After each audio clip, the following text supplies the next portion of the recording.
जाता है। और हम लोगों ने तय किया है, भारतीय विद्यार्थी मोर्चा ये जो संगठन है, इसका जो मॉडर्नाइजेशन है से उसके द्वारा तय किया गया है, बाबा साहब डॉक्टर अम्बेडकर जी की जन्म जयंती, इनके जो गुरु थे, क्योंकि बाबा साहब डॉक्टर अम्बेडकर जी के 3 गुरु थे, हमारे बहुत सारे लोगों को पता नहीं है। बाबा साहब डॉक्टर अम्बेडकर जी ने बुद्ध, फूले और कबीर को अपना गुरु माना।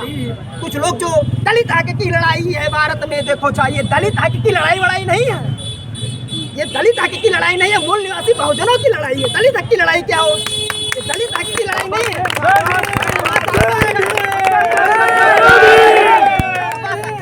एक मिनट भाई, बाबा साहब डॉक्टर अम्बेडकर जी किसी दलित के नेता होता नहीं थे।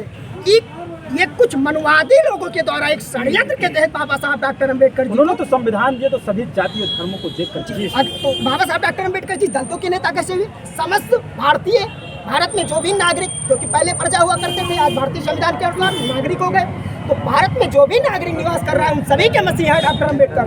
और कोई अगर ऐसा कह रहा है कि केवल दलितों के मसीहा है तो ये गलत है। और डॉक्टर बाबा साहब अम्बेडकर जी को वास्तव में अच्छे से पढ़ा नहीं है, तो पढ़ने की जरूरत है। डॉक्टर बाबा साहब अम्बेडकर जी के द्वारा रचित जाति का विनाश यानी कि एनिलिजन ऑफ कास्ट को पढ़िए आप, पढ़ने के बाद आपको अकल आ जाएगा। और बाबा साहब डॉक्टर अम्बेडकर जी की, जैसे अभी हमने कहा कि ज्योतिबा राव फूले जी का नाम लिया, तो ज्योतिबा राव फूले जी का और मान्यवर काशीराम साहब का जो मिशन था, आपने मुद्दे से मत भटकाइए भाई साहब, खड़े रहिए, आपसे निवेदन है। बाबा साहब डॉक्टर अम्बेडकर की जन्म जयंती के साथ साथ ज्योतिबा राव फूले जी जो ओबीसी के बहुत बड़े लीडर थे और उन्होंने क्रांति करने का काम किया, जिन्होंने बाबा साहब डॉक्टर अम्बेडकर जी ने उनको अपना गुरु माना।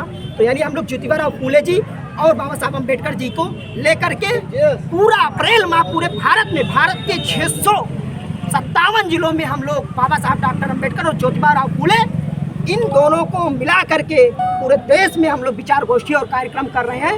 ये देश आने वाले समय में अशोक का देश बनेगा। अभी मौर्य वंश का इतिहास को पढ़ेंगे ना, तो आपको पता चलेगा ये देश था क्या। इस देश में नालंदा, तक्षशिला, विक्रमशिला जैसे विश्वविद्यालय हुआ करते थे। इस देश को उस समय विश्व गुरु कहा जाता था। आज के देश में विश्वविद्यालय की दृष्टि से देखा जाए तो टॉप 100 में, यानी कि 100 में एक भी विश्वविद्यालय भारत देश के अंदर नहीं है। और भारत को विश्व गुरु बनाने का सपना देखा जा रहा है। तो इसीलिए आपसे निवेदन करते हैं, जिस दिन हम अम्बेडकर वादियों का सरकार और सत्ता आएगा, उस दिन इस देश को पुनः अशोक का महान देश बना के छोड़ेंगे और फिर पुनः भारत को विश्व गुरु बना के छोड़ेंगे।